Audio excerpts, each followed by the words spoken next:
حضرت طلحہ بن عبید اللہ رضی اللہ تعالیٰ عنہ جو سرکار دو عالم صلی اللہ تعالیٰ علیہ وسلم کے ایک صحابی ہیں، وہ فرماتے ہیں کہ حضور صلی اللہ تعالیٰ علیہ وسلم کی بارگاہ میں دو شخص حاضر ہوئے اور دونوں نے کلمہ پڑھا۔ ان میں سے ایک شخص بڑا متقی پرہیزگار تھا، بہت زیادہ عبادت گزار تھا۔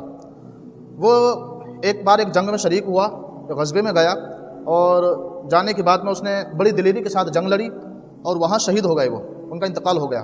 حضور کی بارگاہ میں حاضر ہوئے، کلمہ پڑھا، دونوں نے صحابیت کا درجہ حاصل کیا، عبادت گزار متقی پرہیزگار تھے۔ ان میں سے ایک شخص غزوے میں شہید ہوئے، جنگ میں گئے، کفاروں سے مشرکین سے جنگ لڑی بڑی دلیری کے ساتھ، اور وہاں جانے کے بعد میں شہید ہو گئے۔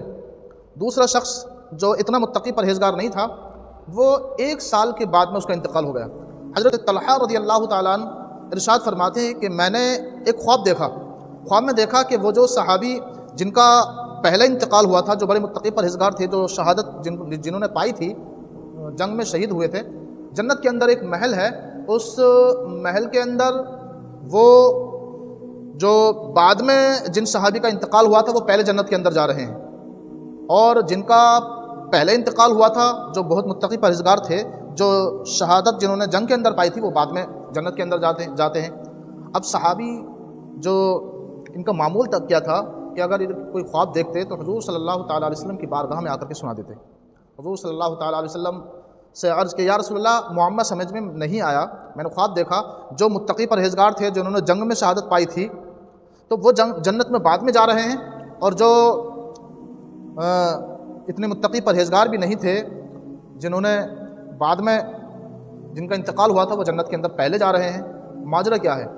تو یہ ان کے لیے ہے کہ جن کو لمبی عمریں ملتی ہیں اور وہ ویسے ہی اپنی عمریں گنوا دیتے ہیں۔ حضور صلی اللہ تعالیٰ علیہ وسلم نے ارشاد فرمایا کہ جو پہلے شہید ہوئے تھے ان کے مقابلے میں جن کا انتقال بعد میں ہوا تھا، ان کی 1 سال عمر زیادہ۔ کہا ہاں یا رسول اللہ، ان کی 1 سال کی عمر زیادہ۔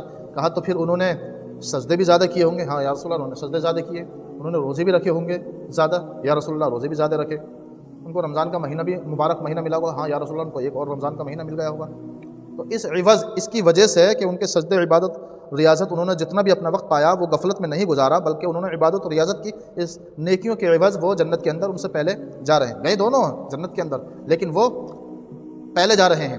معلوم کیا ہوا کہ اگر انسان کو لمبی عمر ملتی ہے اور وہ اس اپنی لمبی عمر کو اچھی طرح سے گزارتا ہے، اللہ تبارک و تعالیٰ کی عبادت و ریاضت کے ذریعے اپنا وقت گزارتا، اپنی عمر گزارتا ہے، تو وہ اس کا ہر لمحہ نیکیوں میں لکھا جاتا ہے، اور اس کا وہ ہر لمحہ بیکار نہیں جاتا، فائدہ مند جاتا ہے۔ یہ ان کے لیے ہے کہ جو لمبی عمریں پاتے ہیں اور غفلت کی زندگی گزار دیتے ہیں۔ دیکھیے صحابی ہیں جو متقی پرہیزگار زیادہ، جو جنگ میں شہید ہو رہے ہیں، وہ جنت میں بعد میں جا رہے ہیں، اور جن کا انتقال بعد میں ہوا ہے وہ جنت کے اندر پہلے جا رہے ہیں نیکیوں کے عوض۔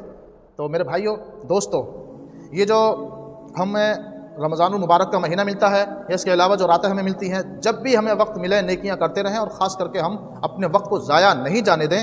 ہم اپنے وقت کو فضول میں ضائع نہ کریں، بلکہ ہر لمحہ اپنی عاقبت اور آخرت سنبھالنے کی کوشش کریں۔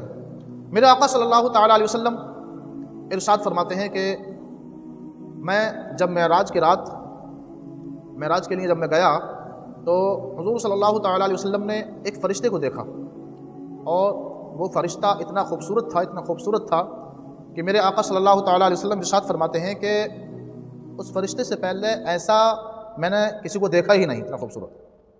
حضور صلی اللہ تعالیٰ علیہ وسلم نے حضرت جبریل علیہ السلام سے کہا، فرمایا کہ اے جبرائیل، یہ کون فرشتہ ہے؟ کہا یا رسول اللہ علیہ الصلوۃ والسلام، اس کو اللہ تبارک و تعالیٰ نے حضرت سیدنا آدم علیہ السلام سے 2000 سال پہلے پیدا فرما دیا تھا۔ اتنے 2000 سال پہلے اس کو پیدا کر دیا تھا۔ یا رسول اللہ علیہ الصلوۃ والسلام، اب یہ یہاں پر آپ سے ملنے کے لیے آیا ہے، آپ کی زیارت کرنا چاہتا ہے۔ سبحان اللہ۔ میرے آقا صلی اللہ تعالیٰ علیہ وسلم کا وہ حسن، وہ جمال کہ جس کی تعریف ہمارے آقا خود کر رہے ہیں کہ اتنا خوبصورت میں نے دیکھا نہیں، وہ مشتاق ہے ہمارے آقا صلی اللہ تعالیٰ علیہ وسلم کا دیدار کرنے کے لیے، کہ کسی طرح سید الانبیاء کا دیدار ہو جائے۔ بہرحال حضور صلی اللہ تعالیٰ علیہ وسلم اس کے قریب جاتے ہیں اور اس سے کلام کرتے ہیں، تو وہ ابھی سنتا نہیں، اور حضور ایک بات اور فرماتے ہیں وہاں پر کہ جب وہ تسبیح بیان کرتا ہے تو ایسی تسبیح بیان کرتا ہے کہ پورا عرش جھومنے لگتا ہے، ایسی تسبیح بیان کرتا ہے۔ اب میرے آقا صلی اللہ تعالیٰ علیہ وسلم اس سے کلام کرتے ہیں تو وہ ابھی سنتا نہیں ہے۔ حضور صلی اللہ تعالیٰ علیہ وسلم نے حضرت جبریل علیہ السلام کی طرف اشارہ کیا تو حضرت جبریل علیہ السلام اس کے قریب جاتے ہیں اور اس فرشتے سے کہتے ہیں کہ ھذا محمد، ھذا محبوب خدا، یہ محبوب خدا ہے، یہی محمد صلی اللہ تعالیٰ علیہ وسلم ہیں جن کا تم دیدار کرنا چاہتے ہو۔ اب وہ فرشتہ دیکھتا ہے اور جھوم اٹھتا ہے اور حضور صلی اللہ تعالیٰ علیہ وسلم کے قریب جاتا ہے اور خواہش ظاہر کرتا ہے کہ آپ صلی اللہ تعالیٰ علیہ وسلم سے گلے ملتا ہے، مصافحہ ہوتا ہے۔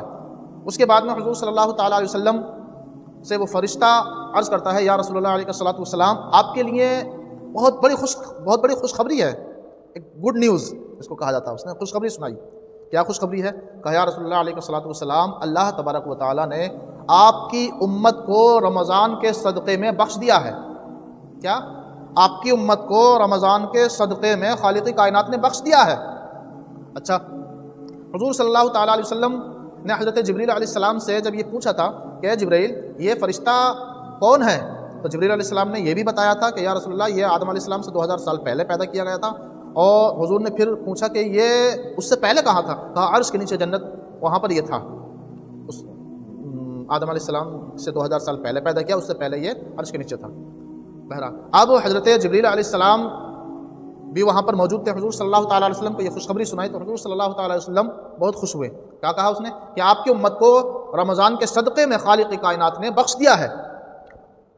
حضور صلی اللہ تعالیٰ علیہ وسلم ارشاد فرماتے ہیں کہ میں نے دیکھا وہاں پر 2 صندوق رکھے ہوئے تھے اور ان 2 صندوقوں میں ہزاروں تالے لگے ہوئے تھے۔ حضور صلی اللہ تعالیٰ علیہ وسلم نے پوچھا کہ ان صندوقوں کے اندر کیا ہے؟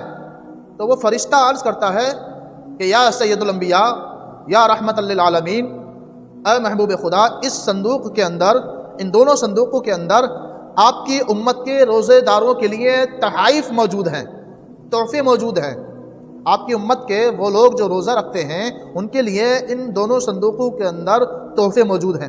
سبحان اللہ، سبحان اللہ۔ اللہ تبارک و تعالیٰ نے اس امت کو پہلے ہی اس امت کے معاملے میں فیصلہ فرما دیا ہے کہ اللہ تبارک و تعالیٰ اس امت کو بخشے گا، اور اس کے لیے اللہ تبارک و تعالیٰ نے ماہ صیام عطا فرمایا، قرآن جیسی دولت عطا فرمائی ہے، قرآن عطا فرمایا ہے۔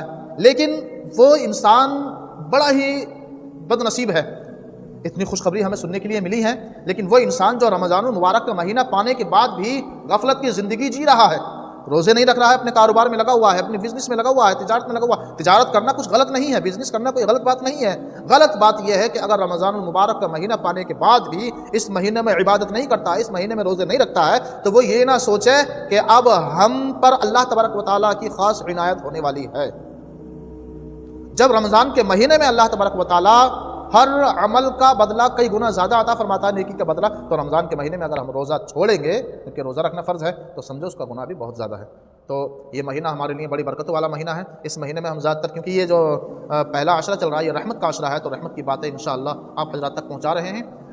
جن حضرات نے ابھی تک ہمارے اس چینل کو سبسکرائب نہیں کیا وہ حضرات سبسکرائب کر لیں تاکہ اسلامک نالج ان تک پہنچاتے رہیں، اور دوسروں کو بھی آپ حضرات شیئر کر سکتے ہیں۔ یہ ویڈیو اگر آپ کو توفیق ہو تو اتنی دوسروں کو شیئر کریں گے تو دوسروں تک بھی روزے کے بارے میں اور روزے کے متعلق کچھ باتیں پہنچ جائیں گے۔ روزے کے مسائل، کن کب کس حالت میں روزہ ٹوٹ جاتا ہے، کن کی وجہ سے روزہ نہیں ٹوٹتا۔ بہت سے سوچتے ہیں یہ عمل کر لیں گے تو روزہ جو ہے ٹوٹ جاتا ہے، جبکہ روزہ نہیں ٹوٹتا ہے، اور بہت سے سوچتے ہیں کہ یہ عمل کرنے کی وجہ سے روزہ نہیں ٹوٹتا ہے، جبکہ روزہ ایسی حالت میں ٹوٹ جاتا ہے۔ تو وہ وجہ بھی ہم آپ کو اپنے اس چینل کے ذریعے بتائیں گے۔ تو آپ حضرات اس چینل کو سبسکرائب کر لیں، جن حضرات نے ابھی تک نہیں کیا ہے لائک کر دیں اور اس ویڈیو کو شیئر کر دیں تاکہ دوسروں تک یہ ویڈیو پہنچ جائے، دوسرے بھی اس سے استفادہ حاصل کریں۔ السلام علیکم ورحمۃ اللہ وبرکاتہ۔